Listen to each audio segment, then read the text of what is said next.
लोग मार डाले। समर सिंह, संजय सिंह ने मेरी लड़की को मार डाला।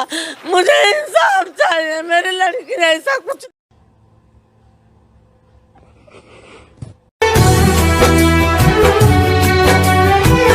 बनके हवा में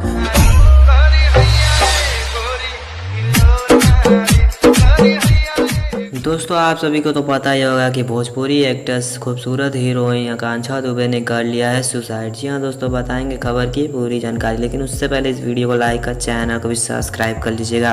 तो दोस्तों, आप सभी को बता दें कि भोजपुरी इंडस्ट्री में आकांक्षा दुबे ने एक अलग ही नाम बना लिया था। वो एक जानी मानी एक्ट्रेस भोजपुरी हीरोइन के नाम से भी जानी जाती थी। दोस्तों, आप सभी को बता दें कि आकांक्षा दुबे का ज़्यादातर गाना पवन सिंह के साथ ही रिलीज होता था। और दोस्तों बता दें, उनका गाना पवन सिंह के साथ ही नहीं, खेसारी लाल यादव के साथ भी रिलीज हुआ है। दोस्तों, आप सभी को बता दें कि इनका हर एक गाना पॉपुलर होता जा रहा था। दोस्तों, ऐसे में यह ट्रेंड में चलने वाली हीरोइन बन गई थी। दोस्तों, इसी बीच पता नहीं किसकी नज़र लग जाती है और आकांक्षा दुबे जो है सुसाइड कर लेती हैं। ऐसा बताया जा रहा है कि आकांक्षा दुबे डिप्रेशन में भी चल रही थी। ऐसे में दोस्तों, आपको क्या लगता है कि आकांक्षा दुबे को ऐसा करना चाहिए था कि नहीं करना चाहिए था? और दोस्तों, मिलते हैं नेक्स्ट अपडेट में, तब तक के लिए जय हिंद, जय भारत।